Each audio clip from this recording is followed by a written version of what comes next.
phốt xua cả rê thế lo về cả mà mô em kim mà nè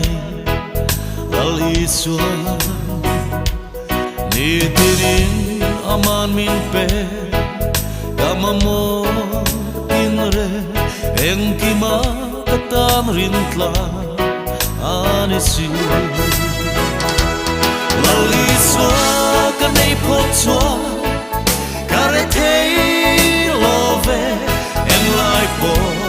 in aman min om puisi lali xua cả nei phốt xua cả rê thế lo về lali xua cả ta nên kim ani tay hậu sa na sum lệ ba lệ râu pui na te nei lovin re thấy yên lặng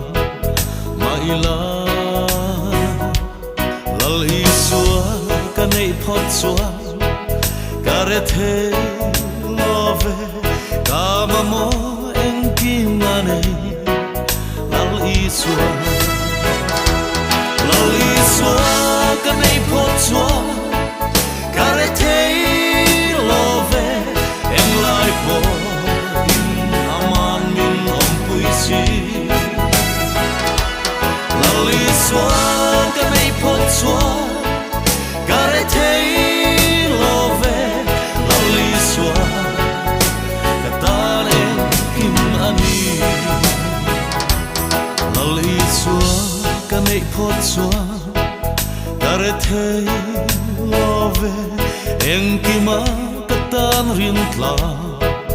anisi ka tharau tan naka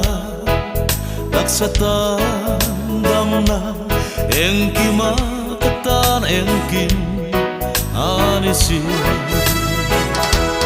lali xua cả nei phốt xua